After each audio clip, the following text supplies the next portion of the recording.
Good morning, and thanks for joining us on Coffee Talk. We are your hosts, Southborough Youth and Family Services. I am Shannon Knyman, and I'm the program coordinator. And with us this morning is our Assistant Director, Megan Island. Good morning, Megan. Good morning.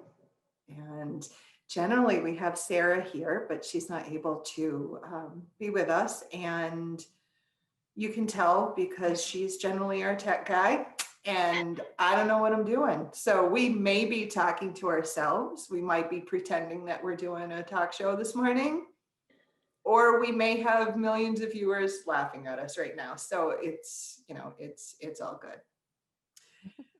And our special guest this morning, we're doing a two-part series on mindfulness. And with us this morning is Carrie Toole. Good Hi, morning, guys. Carrie. Hello. Good morning. Carrie is from Castlebrook Counseling Services in Westboro. Did I get that right? Yes, you did. Yes. Yeah. All right. Well, good morning, everyone. If you have your coffee, let's do a cheers to this cold, snowy morning. Cheers. Good stuff. Mm-hmm. Well, so we're going to be talking about mindfulness this morning, and I've got my coffee cup in my hand, and it's very smooth in my hands. Mm-hmm. The cup is warm, it smells nice. You feel the weight of it. The weight of it. Mm-hmm.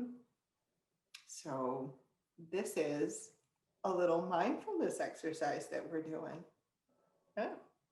Yeah. So how is everyone this morning? Did anybody shovel yet, or? Didn't have to. Yeah. Who's Me either. coming? Who's going? Right? Yeah. Where are we going anyway? Right. Yep. That's the joy Yep. of Yep. a snowstorm in the middle of a pandemic, I guess. Yeah. There's no rush. Yep. Yeah. Right. Usually we're rushing to get out the door. They actually called school. Yep. So I don't have to get the kids out or worry about a delay. So it was perfect timing. Yep. Yeah. Yep. Just a snow day. Mm-hmm. So, A regular old snow day. yeah. Mm-hmm. Good stuff. Yeah. Yeah. Yeah. So let's maybe start our conversation. So I think when we talk about mindfulness, all jokes aside, quite often people think about yoga, or they think about a Buddhist practice that it's connected to either physical movement, or it's connected to some sort of spiritual thing, and that's not necessarily the case. Correct. So before we hop into all the fun brain science stuff, what's mindfulness? Sure. And a lot of people kind of merge the idea of mindfulness and meditation. So sometimes when we say mindfulness, people picture like someone sitting and om and some sort of, and some people think it's kind of like hokey and not really legit. And yeah, it's nice, but give me the real therapy or give me the real skills, right? And actually that's what I thought when I first learned about mindfulness myself as part of the DBT treatment that I do at Castlebrook, right? Mindfulness is a huge foundational aspect of the treatment protocol, right? So mindfulness is not necessarily meditation, right? Mindfulness is the umbrella term, and meditation is one aspect of what can be mindfulness, right? So it's that classic, like clearing your mind, focusing on your breath, being present in the moment. And it's lovely. It's wonderful. There are so many positive physiological and neurological effects to it. And we'll get into that in a minute.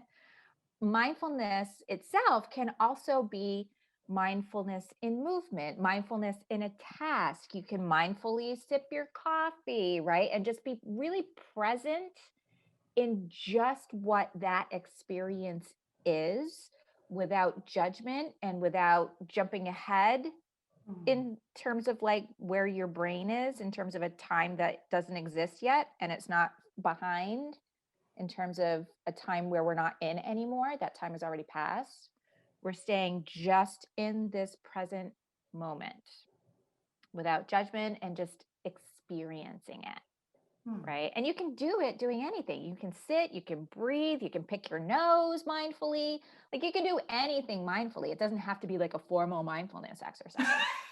We're Right. gonna we're gonna suggest that you don't do that one in public, but Yeah, well, especially like COVID and all that. Yeah, yeah, can't yeah, just be like right, really cautious about right. germs Keep that right mask now. on. Right, right, exactly. So that would be a home mindfulness practice after you wash your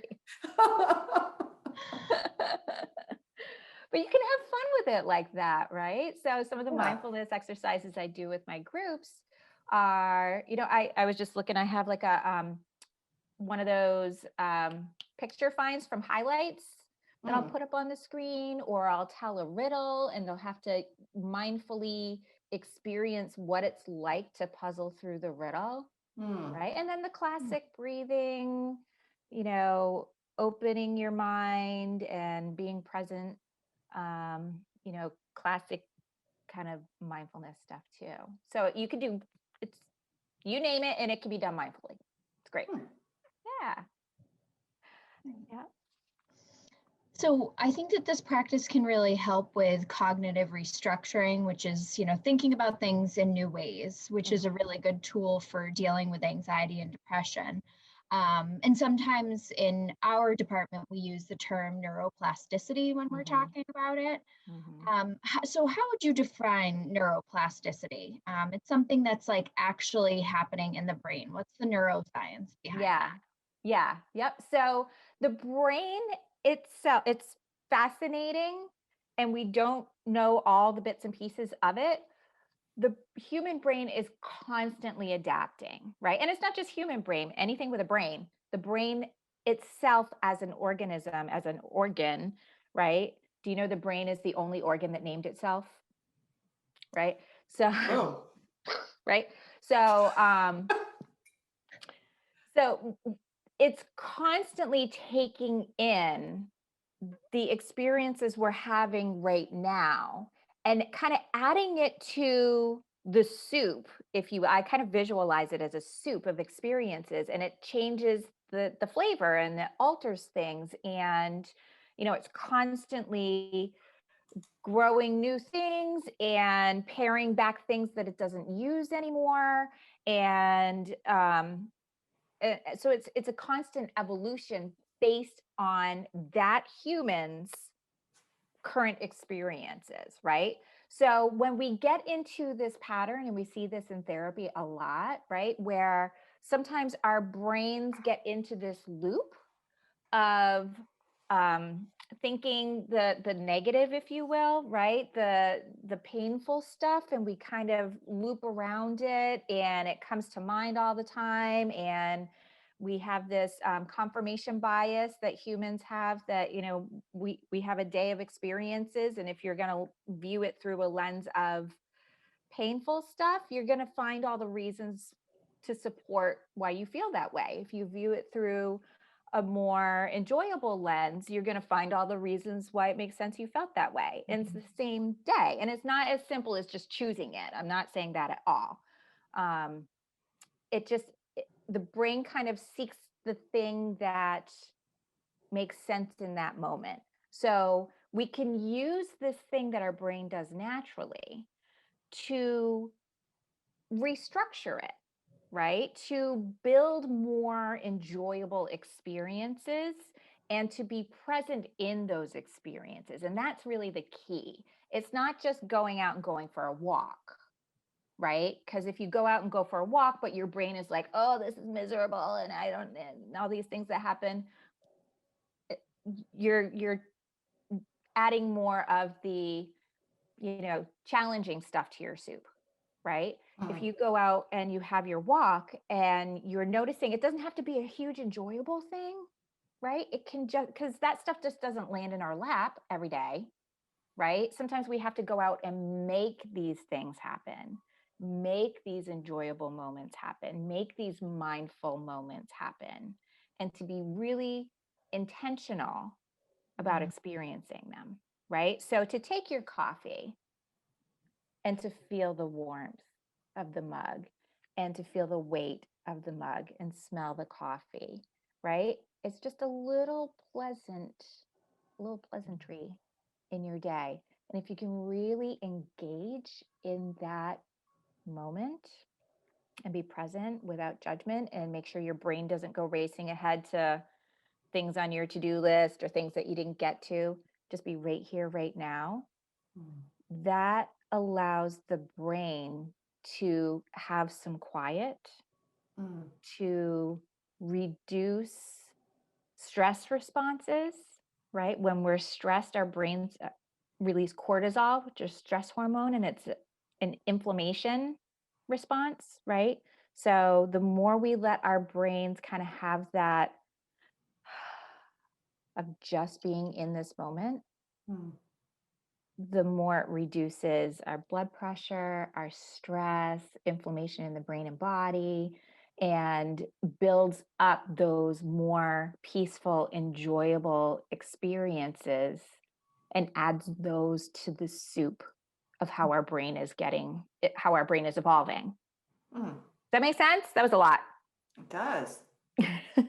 So You see why I'm so nerdy about it? yeah, no, it's great stuff. Yeah. Yeah, yeah. And it's nice to hear that because it's a lot like what you had said, that we think of mindfulness as being kind of oftentimes kind of hippy dippy, and it's really scientific and important Yeah. to our health. Yeah. Yep. You can So, actually see in a functional MRI machine, mm, if someone, especially if someone has been practicing mindfulness a while, because it's kind of like a skill, you have to build it up, right? To kind of know what you're doing in that mindfulness practice. So if you have someone and you put them in a functional MRI and you kind of have stressful stimuli around them, right? The brains, you're going to see what happens with the cortisol response and the stress response in the brain.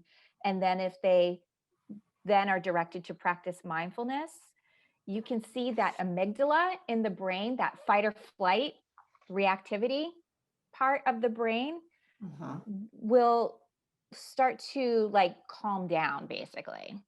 It will react less, it will slow down. The frontal lobe part of the brain, which is your executive functioning, your ability to analyze, your ability to structure, that comes more online during mindfulness. So you can actually see what's going on in the brain.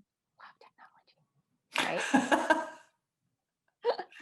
So yeah, it's pretty cool, right? And so you can yeah. see how the brain will reset itself by having that. It's just a mental practice. You're not doing anything except pulling your attention just to this moment in time.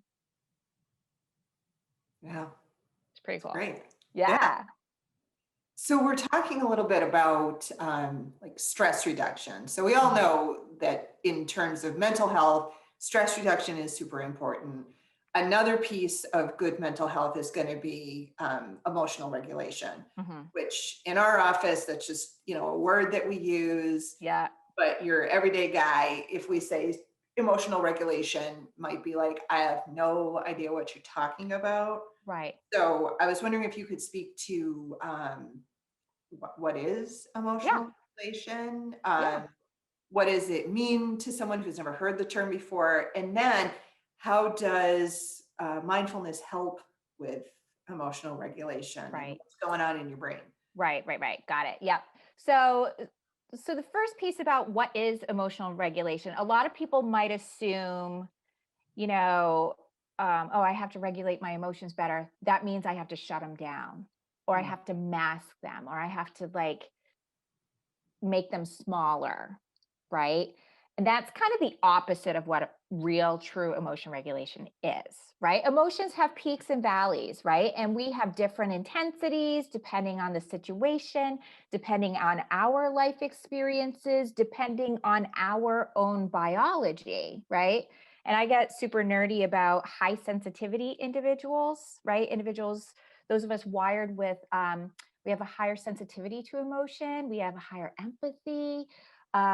We just feel things bigger. And you can actually see in that functional MRI that those of us who have a higher sensitivity to emotion, our amygdalas that I mentioned before, they're smaller and more densely packed, right? So there are biological differences with how humans, from human to human, experience emotions, right? So for some of us, the same incident might happen, and my darling husband, who I adore and is very logical minded, he's like, oh, that's a bummer.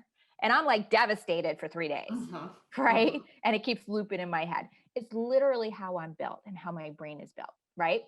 So when we get people who talk about needing emotional, usually they've been told they need to regulate their emotions, right? Or they're working in therapy on emotion regulation, or kind of doing their own work about emotion regulation.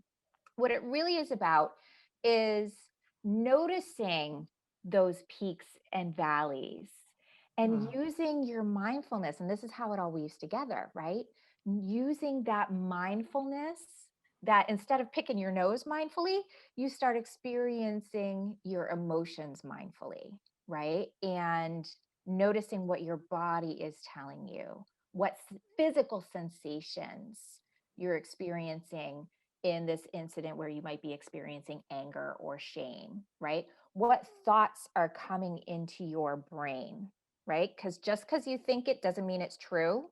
Our brains like to do this a lot. So when we practice mindfulness and we're able to kind of give ourselves a little bit of a buffer between the thought that comes in and how much we actually believe it, right? So you can have a thought of, I'm a horrible person. And if you're not being mindful about that, your brain is going to take you that route and believe it, right? But if you're able to do that mindfully and say, I'm knowing I'm really in a painful place right now.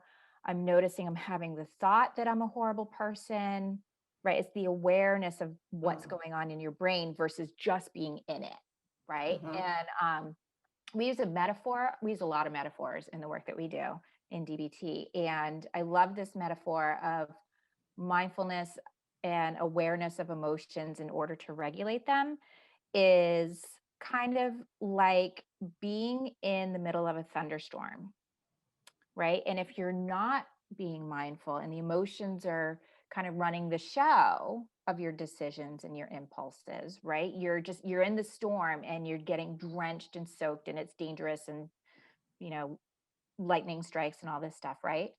But if you're able to implement mindfulness of your emotion, it's like you're indoors standing in front of a plate glass window in terms of seeing your emotions, right? You still see the rain, you hear the wind, you see the lightning, you hear the thunder, you see what's happening, but it's not consuming you, right? And it's not saying I shouldn't feel these emotions, right? That's not emotion regulation. Emotion regulation is being able to tune into them and hear them, what they're trying to say to you, because they have a job to do, right? Nothing in the human brain evolved without a purpose. So all the emotions we have are shortcuts in order to have our system communicate something to our brain to calculate what's going on around us, right? So if we tune into that and hear what the emotions have to say, then we can kind of say, okay, hear what you're doing. I know I feel shame about this thing that I just did because it really does go against my values. Thank you, shame, for trying to protect me. Right. And then the shame kind of goes away because it's done its job. Right. When we get stuck in those loops of emotions, that's because we've been avoiding them and not being mindful. Right. So that's how it all kind of weaves in together. And emotion regulation and mindfulness, the mindfulness allows you to know what to look for and know how to hear the emotion. So, make sense? It does. I really like that metaphor. Yeah. I've not heard that one before, but that Yeah. was really good. Yeah, I heard that from a colleague, and it just makes so much sense. And I use it in so many of my groups where we talk about mindfulness and kind of that, observational thing that we do in mindfulness. So what it really is staying present and just observing, just noticing without judgment. Just notice, be a scientist about what it is that your experience is, right? And to have that metaphor, I used that a couple weeks ago in a group, and one of my teen clients was like, it all makes sense. It's like, I don't know what you just said, but it like just boom, the light bulb went on, right? Right. So just like observing what's going on, not being in it, just observing it, right? So, yeah. So, there's also been a lot of research on experiencing experience. So, like, say I'm really worried about something that's going on with work, and I'm going on a walk, but thinking about what is going on with work, Right. and I don't notice that there's something on the ground, and I trip over this rock on the ground. How could mindfulness impact that kind of experience? Right, right. So it's a great strategy when we're experiencing stress to get outdoors, to go for a walk, to get physical exercise, right? Those things do release endorphins in our brains that help settle stress, right? Um, and if your brain is not in that moment, which if you're thinking about this big work project or what's going on with the kid's school or you're not actually in the moment you're in. So you're not experiencing your experience. You're there physically, but you're not mentally there, right? And the ability to kind of put that work stuff to the side and put everything just on the back burner and just fully engage in the motions of taking a walk, right? This is what I see. This is what I hear. This is what the ground feels like under my feet. This is what my body is doing as I take step by step, right? And being present in what your muscles are doing and noticing the thoughts and the distractions as they come in, because they're gonna, right? And what that does is that's that mindfulness practice that reduces the cortisol release. It reduces the amygdala going off like a dance party in there, right? So it allows you to just have like a breather in your brain and to be just doing this one thing. It's the opposite of multitasking, right? And in society right now, multitasking is this great thing that we're supposed to be able to do, and it makes us more productive and effective, and it doesn't, right? Because we just end up doing many things poorly because we're not giving it our real, true, undivided attention. Yeah. Right. So going for that walk, just go for the walk, just have the experience of it. And that will just clear out all the cobwebs in here and let the brain get out of panic, fight, or flight mode, right? Because you're not going to make the best decisions about your work project if you're freaking out about it, right? Because your brain is in that fight or flight, and it's actually blocking the brain's ability to access that frontal lobe, that real part of the brain where we're talking about strategy and analysis and thinking things through. When we're in our panic, doesn't go. It's kind of like if you were dropped into a cold lake, right? Your blood would go to your core, not your extremities. And that's what happens in the brain, right? That reasoning, that strategy, those are your extremities mentally, right? So when you're stressed out, the brain keeps you into fight or flight mode. So what we can do with mindfulness is we can actually shift ourselves from the sympathetic nervous system to the parasympathetic nervous system. And the parasympathetic nervous system is what allows our brain to access that frontal lobe. So, and it's just by experiencing the experience you're in, right? It's simple, but so complex at the same time, right? Yeah. Yep. Yep. So the mindful walk would help be more successful with the Yes. project. Yes. Yep. And actually big, businesses like Google and Tesla and all these things, they have these things where they want people to get away from their desk. They want people to, go get coffee, and there's, break rooms with video games and nap rooms and all this crazy stuff that we're like, are you actually working? But that's the stuff that lets the brain downregulate and other things come online to get really creative, right? We can't be creative if we're in this condition of stress, right? The brain won't let us. That's why when people say I have my best thoughts when I'm in the shower. Yep. That's why. Yep. That's legit. Yep. That's legit. Yep. Yeah. Yeah. Yeah. Our final question is about anxiety, which a lot of people are experiencing right now, at the very least. Some people are even experiencing PTSD and trauma. So we're wondering, how does mindfulness help reduce anxiety or even process trauma and decrease suffering? Right. So very similar to kind of that ability to kind of think creatively and that neuroplasticity. When our brains are in that sympathetic nervous system where we're in the trauma, and right now, this is a prolonged trauma, right? For, I think, everybody on the planet right now has at least an anxiety disorder, right? There's a lot going on for us.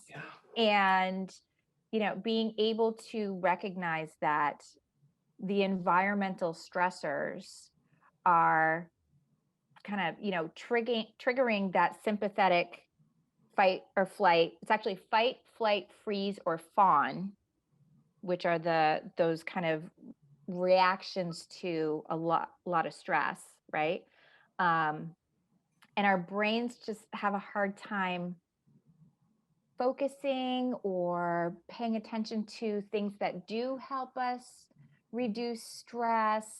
I hear everybody talking about self-care, and then a lot of us feel guilty if we try to do self-care because there's so much other stuff and other people are suffering, and right. And those are things that kind of continue that sympathetic nervous response, right? Which adds to chronic stress, right? Chronic sympathetic nervous system stimulation leads to chronic cortisol exposure in our brains, which actually damages the emotion regulation part of our brain, right? It's kind of how sugar and the bacteria in sugar will eat enamel in your teeth. Chronic cortisol response will kind of do that to the hippocampus in our brain. Hippocampus, right? To emotion regulation centers, right? So, right. So this is literally happening in our brains when we're under these chronic stress situations that we are, even pre-COVID, right? I've got this huge soapbox about kids and stress and overscheduling and sleep, right? And I'm super psyched that Northborough, Southborough schools, the high school, is going to be set back to start at 8 a.m. next academic year. So excited about that because of the brain changes that happen, right? So the mindfulness will allow more of that stress reduction, to allow the brain to experience those smaller moments, experience joy, right? And not feel guilty about it, right? Or not be worried about when it's going to stop, right? Do you ever have that thing when you went on vacation and like Thursday, you're like, oh, it's going to stink when it's over, right? But you're still on vacation. Stay there, right? Right. Stay in this moment you're actually in, right? Don't kind of let your brain, and it will, because it does, right? But when you notice it, pull it back and be in this moment. Right. And it's like a mental muscle that you build, and it takes time. It's not going to be an overnight light bulb kind of a thing. You might get, if you practice a mindfulness exercise, you might get like 5 solid seconds of being just centered and in the moment, and you'll feel it. Right. And then, then something happens and you get distracted. And then the next time you do it, you might get 6 seconds and then 7 seconds, right? So it does build once you know what it feels like. Yeah. And then you can drop into it whenever you need it, which is great. Yeah. Right. Yep. Mhm.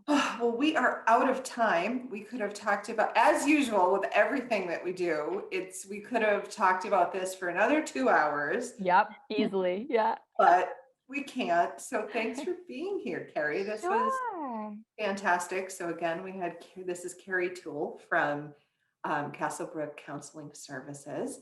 And next week, so now that we learned what's going on in our brain and that this stuff is super legit and not just, not hokey stuff, we're going to learn some tools of how to actually do some of this mindfulness stuff. And we're going to be welcoming, let me make sure I get this right. She is known professionally as Sammy Be Good. Her name is Samantha Brown Goodrich, and she's going to be with us February 9th for part 2 of this series on mindfulness. That's So great. yes, so I had to use mindfulness during the show because I was nervous about the whole technology part of this, which means that we do not have our funky outro today, our jazzy favorite music. We could sing it.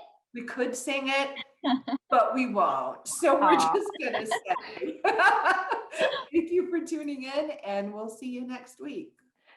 See you later. Bye. Bye.